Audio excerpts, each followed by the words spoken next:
What is up, everybody? Welcome back to another episode of the Collective Podcast. And in the month of May, we have been focused on content creation, talking about social media, helping people get a handle on what platforms they should be using, how they should be showing up there.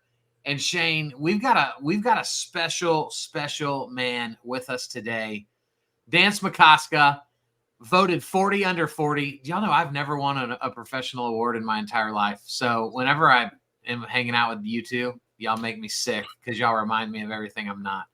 But you're a beast, bro. And you used to sling loans.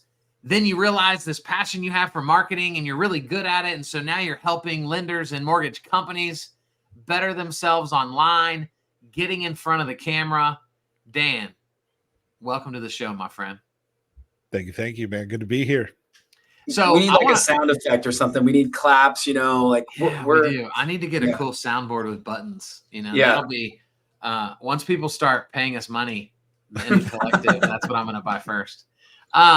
So we need to settle it. We need to settle a conversation that took place on social media earlier between Dan and I. Shane, you may have not seen this because you were probably busy actually working, but Dan put up a post of a big Folgers coffee container. I saw it. I was trying to be kind because I consider Dan a friend. And so I didn't respond because of that, but I saw it. It's not even a can. Folgers doesn't even use metal cans anymore. It's plastic screw top. So let's just get that clear, okay? That's what holds in the flavor, I think, the best. Is there any flavor to hold in? So yes. Y'all are not in agreement. Dan just chose to. I don't think he saw. I don't think he saw that part. I absolutely brought him in. Did you catch the comment where he said, no. Shane totally agrees with me? You must have missed that. I actually met Dan, and I'm selfish by nature. We all are. And what's important to me is the most important thing, like all of us. And I get on with Dan. The first time I've ever met him, I'm like, Dan, can we talk about your coffee? Because that was one of the first things I ever saw of Dan on LinkedIn was talking about how he loves his morning Folgers coffee. And I'm like, dude, I thought you were like a esteemed colleague, successful, brilliant marketer, and you're drinking Folgers. Like, how do those two compute? You know what I mean? It's like a nutritionist eating corn dogs. That's how I equate it. Yeah. But yet here he is, a successful marketer. And what I love about Dan is he practices what he preaches. And I say that, but a lot of people say that, but I watch Dan. I sit in the bleachers on LinkedIn and I watch what Dan does, and Facebook, Instagram, all the platforms. And I sit in the bleachers and I watch Dan, and he's the most consistent executor I know of, other than maybe there's one other guy that you and I know who's a phenomenal executor on LinkedIn in the mortgage space, but Dan's the guy. And so I'm really excited today because I feel like LinkedIn is kind of that next frontier that, although it shouldn't be the next frontier to get explored because it's been around for a really long time, I think because of some of our initial impressions of it, mine included, the way they do, and I still don't like how they do messages. And when you add somebody, it auto spams you, and that feels disingenuous. So it instantly turns me off to LinkedIn. At the same time, is there a better platform for industry to industry, peer conversations, high-level referrals? And in my market in Seattle, it's all about tech, and there's a significant amount of our population in LinkedIn. That's their primary social platform. So I love that we're going to really dig in on this with Dan. Yeah. So we're not finishing the coffee conversation, I guess, right now. I just moved right on from that. We're going to finish it at the end. So stay tuned, people, because you will get an answer on what the Lord's coffee is considered to be. Yep. So Dan, let's talk LinkedIn, bro. Do it. There's two. I want you to rank these because I really look at LinkedIn as there's two things we can be doing. We can be posting, right? So we can be contributing to the platform, or we can just be consuming the platform. And my definition of consuming would be that you're commenting, right? Like you're not just reading, but like you're contributing in the comments. What's more valuable? Creating your own content or just using other people's content to get them to notice you? Well, I mean, for my sake, I would, when I say consume, when I'm speaking about that in the context of social media and LinkedIn, it's you're not doing anything. You're just taking it all in and scrolling and being an observer and trying to get maybe some dopamine hits, etc. Right? Like that's kind of what that term for me has meant. So when I talk, just to put context in for everyone watching, I say you create content. That's one bucket, and then engagement is the next. Okay. And so engagement, and I know you know this, right? But like engagement is a huge piece of the puzzle. A lot of people who are just starting on social media don't realize that. And the reason is because we for years have just been scrolling and scrolling and scrolling. Maybe on Facebook or maybe on Instagram, we're sharing like some things about our family. Most people don't feel like LinkedIn is the platform to do that. And so they don't post at all. But I'm going to tell you, man, like this, creating content is so valuable. But if I had to choose one or the other, create content or engage consistently on LinkedIn, I would go with engage all day long. And that's commenting, liking, DMing. You can have a successful business. You can blow up as a company or as a salesperson by just engaging with the right audience. And then you can take the content piece out of it and not have to worry about it. So that's what I hoped you'd say. So I was hoping that we would follow this path. So because of that, it's crazy that more people don't do it because we're really giving them an out, right? Most people are so afraid of getting in front of the camera, creating their own content. We're telling them if you would just spend time engaging, like it would do wonders for your ability to win on LinkedIn. But still, so many people don't do it. And so one of the things that when you and I first met back, last year, one of the first things I saw you teach on, which I thought was so brilliant, and I haven't stole it because we're so close in proximity to one another, I don't think I can get away with it, is your point system on helping people really know like the hierarchy of engagement.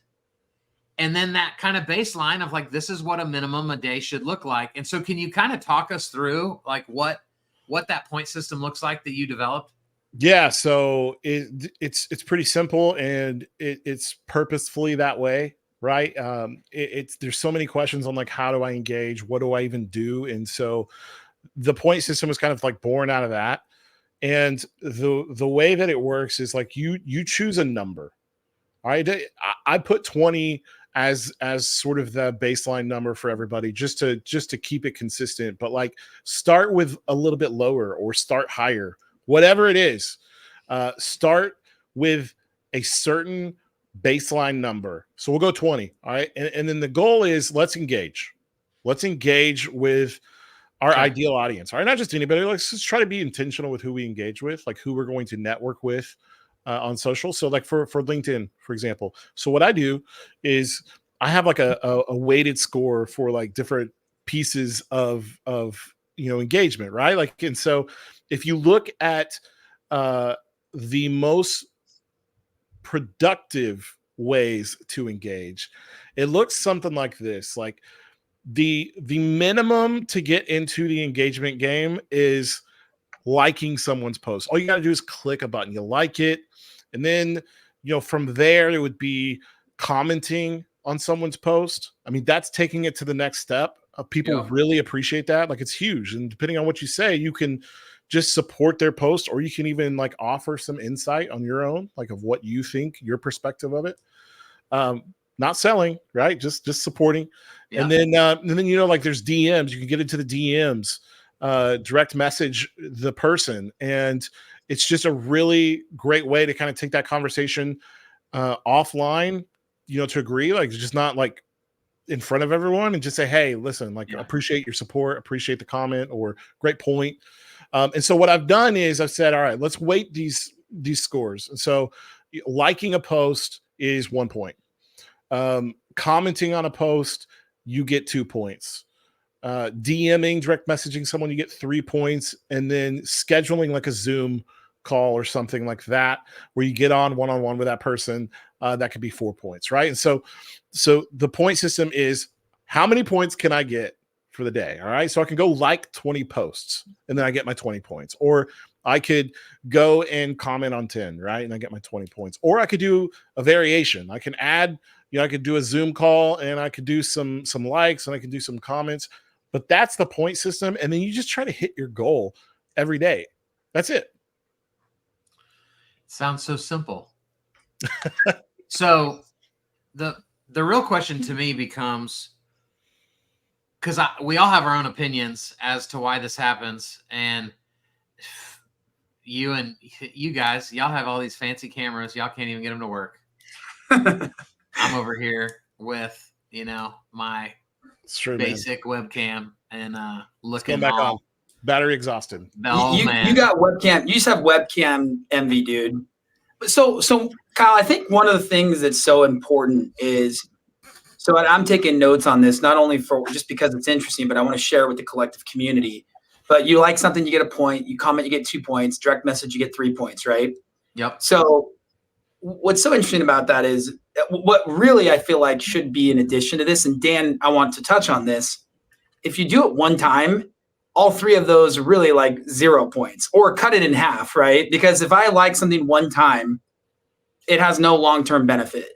But if all of a sudden I see Dan Smokoska liking my posts daily, every other day, then he's commenting, then he sends me a direct message, I'm much more likely to gravitate towards what he's saying. Now, what I've noticed on LinkedIn, and I want to just caution against, most of what I get on LinkedIn is somebody liking my post, they comment on the post, and I know, and you know where I'm going with this. It's like that thinly veiled, like, so Shane, you're such a catalyst for change in our industry. And I'm like, because I posted a picture of having coffee with my daughter? Like, what?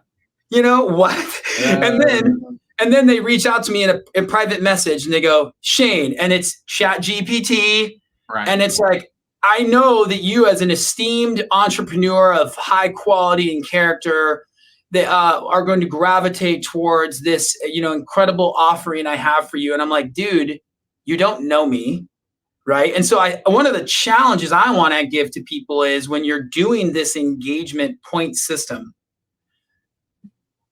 don't create an offer that for an audience that doesn't exist. Meaning, if you have to convince me that I need your product, I'm not going to probably resonate with that as much as I am if you say, dude, I noticed online that you had this thing you were working on, and you said that you were struggling with getting a webcam to work. I just want to let you know that I actually am a reseller for these webcams. I use these for my own videos. If you can tell, this video is way better than your video because my quality's better. Just thought I'd give you a little tidbit. That I'm like, okay, it's relevant. I need it. I'm an audience that has a need for a webcam, and you're selling me a webcam. Instead, what normally happens online is people go, hey, Shane, you may not know this, but you need a contract CFO for your business. And I'm thinking, I do? I didn't know I needed a contract CFO. And so then they spend all their time and energy convincing me of something I don't need to create an audience for a product that people aren't asking for. Right. And so it's just so important that when you're using this engagement strategy, engagement should be personal and authentic. It shouldn't be forced. It shouldn't be disingenuous. And it shouldn't be like, I really want to sell you a product, but I don't want to say that because I'm not good at selling my own product. So instead, let me force that value onto you when you're not needing it or ready for it. Yeah, man. First off, I'm sorry my camera broke, guys. I mean, it's okay, bro. Hey, we're better now. Of course it did, but we're entrepreneurs. We build parachutes after jumping out of airplanes. That's right. That's right. There's nothing. But listen, here's the thing. I get this a lot. People get annoyed at LinkedIn because when they first start, most of their connections are not connections that they've already built a relationship with. All right. And so you have to put a little into LinkedIn in order to get the good stuff. And so people I have loan officers I talk to, executives I talk to about the frustration with recruiters reaching out, or these like spammy things, or like, that is part of the platform, but it's not what I experience ever now. And the reason is because I have, and listen, I have identified who my audience is, and I have just focused on only engaging with them. And so what it looks like is I could very easily grow my audience on LinkedIn very quickly. Like, in a year, get the 10,000, 20,000, whatever. I know how to do that. I don't do it. And I don't do it for a very, very important reason. And that's because I want to make sure that everybody that I am engaged with on here is the people that I want to. Yeah. And so when I do that, and when I'm very when I'm very focused on who that is and trying to provide value to them, then all that junk goes away. And so I would just, as a piece of encouragement to anybody who's thinking about LinkedIn, you got to get over the hump.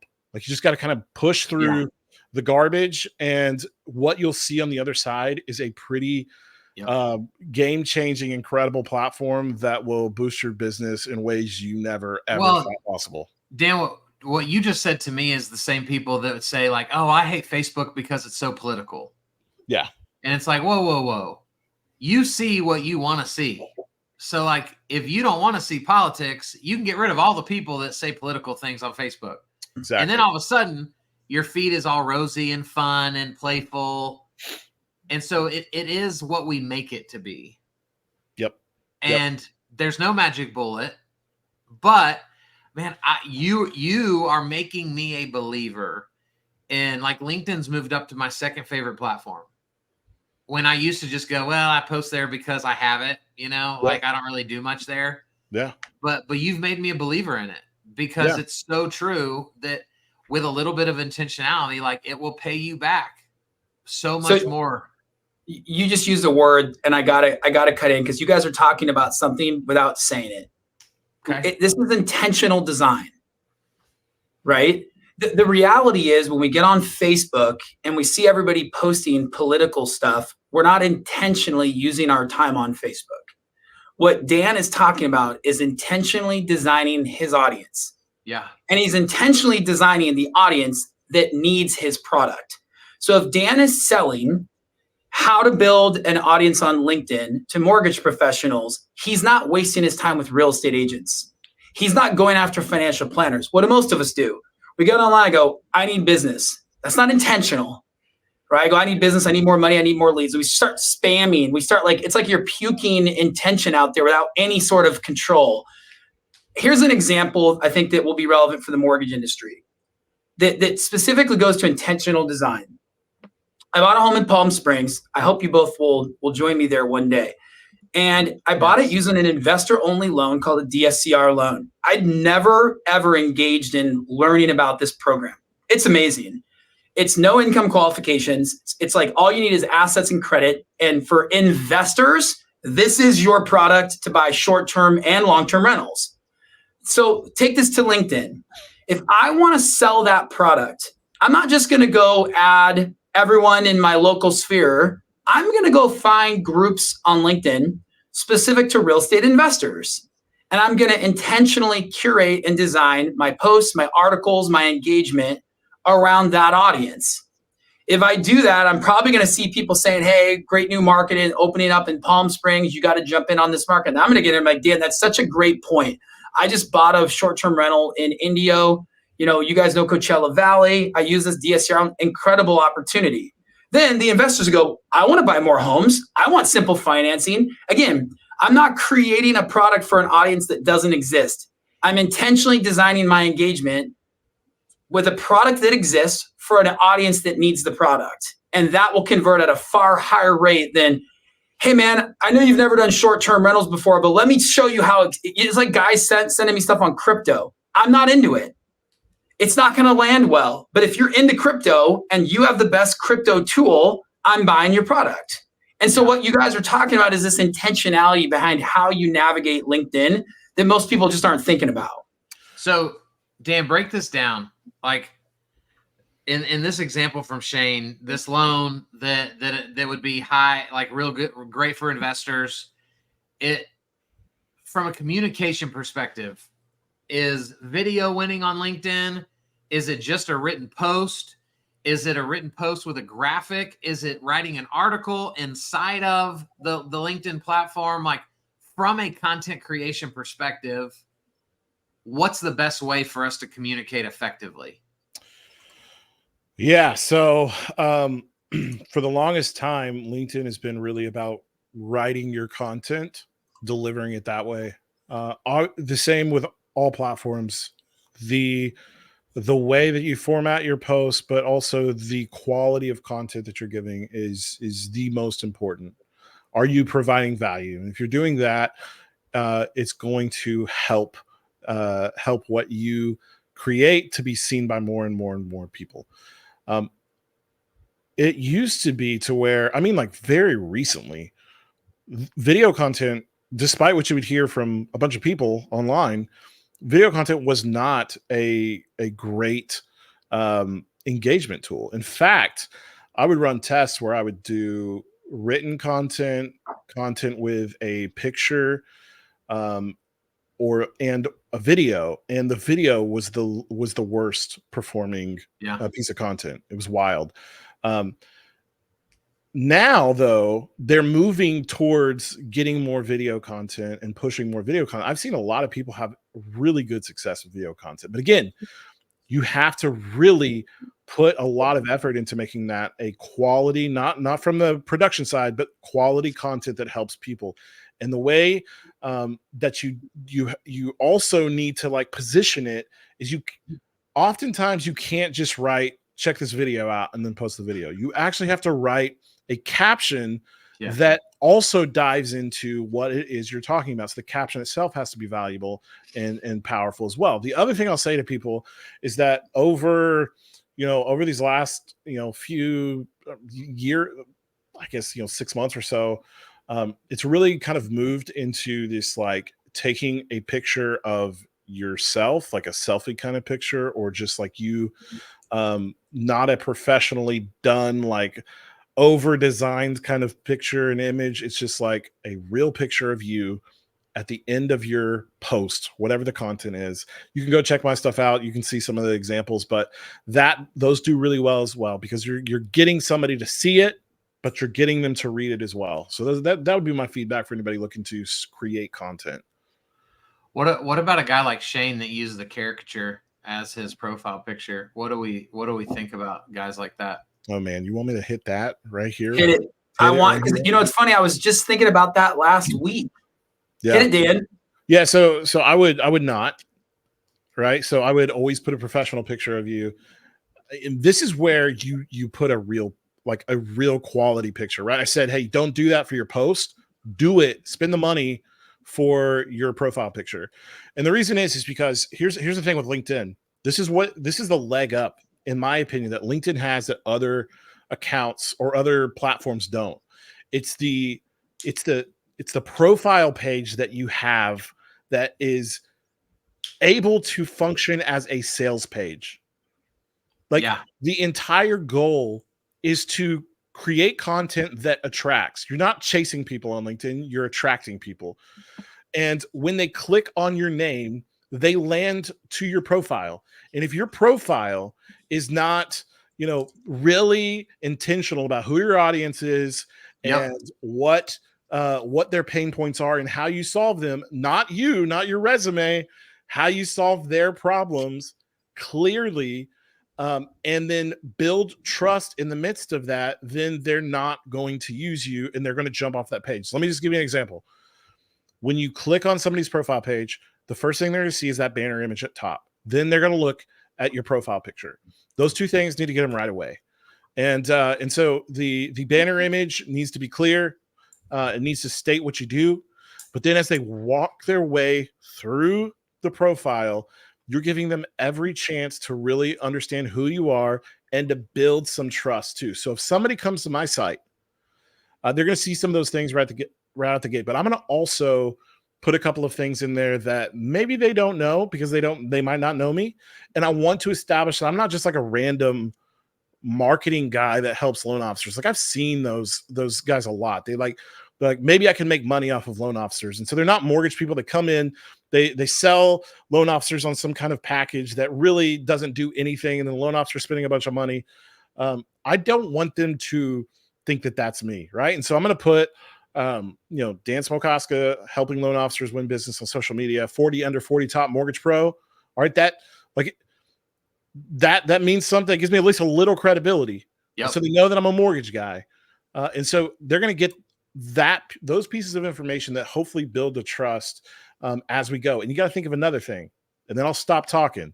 But what happens is that when they see your posts and they see who you're engaging with and how you're engaging, and people saying thank you for this and thank you for that, and wow, he has a lot of resources, that helps build that social proof, that trust that, hey, this person is probably somebody I should reach out to, talk to, and learn from. So good, bro. I'm looking at your profile right now, and having the companies that you've served, like it's the details that allow you to go, okay, this dude's different. He's operating at a higher level. We're gonna save, right? Because we could keep going, but you're coming in to the Collective Wednesday, doing a live training to the group, digging in deep to LinkedIn, and so we're gonna leave a little bit to be desired for that Wednesday call. But as we wrap this up, I do want people on the podcast to know, you need to get signed up for Dan's newsletter. It's called Be Loangendary, and you're changing it, right? It's changed, officially changed. Okay, tomorrow. So it's called Win Weekly, and so I give 3 tips on how to win on social, like needle moving things they can do that week to move their business forward. So that starts the first edition of that one comes tomorrow morning. Yep. I love that, how do people, I know they can sign up from it on LinkedIn. Is there a certain website they can go to sign up? Yeah, they can obviously go to my LinkedIn, like you said, but they can also go to winsocial.com/winweekly. And that will take them straight there, and they can sign up, and man, the rest will be, I think, value adds every Tuesday morning. I love it, bro. Thanks for being on. Before we let you go, let's finish the debate. What is the best coffee? Listen, I would like to just end with this, at least from my side of the debate, that if you look at a Folgers, a pot of Folgers coffee, it says easy drinking and smooth with robust flavor. And you cannot beat easy drinking and smooth and robust flavor as your choice of coffee. Let everybody who's fans of the uppity coffee, I'm just a normal guy. I'm not fancy. I drink Miller Lite and Folgers coffee. All right. And life is good. Dan, I got a pair of Kobe Bryant shoes, and yet I still can't dunk. So sometimes product advertising is actually better in theory than it is in principle and practice. But I'll leave you with, I respect your incorrect opinion. And guys, if you want a good cup of coffee, you can always come visit me in Seattle. We're going to have Fly-In Fridays where you'll get to have great, robust flavored coffee.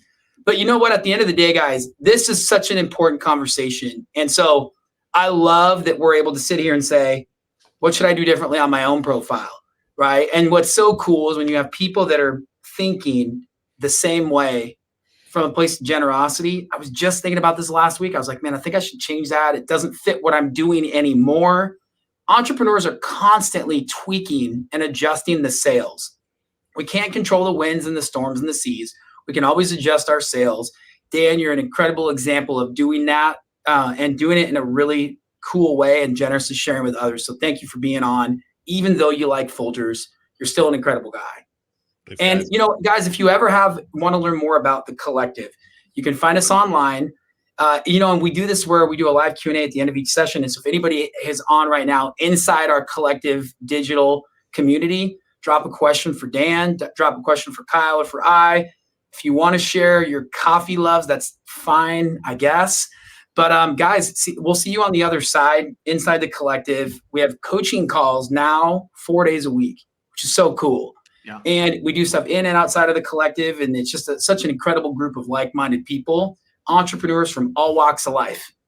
And that Rubik's Cube, perspective, having a bunch of different flavors and colors and different ideas and different industries coming together makes everybody's products, everybody's sales techniques better. That's it. Thanks, you guys.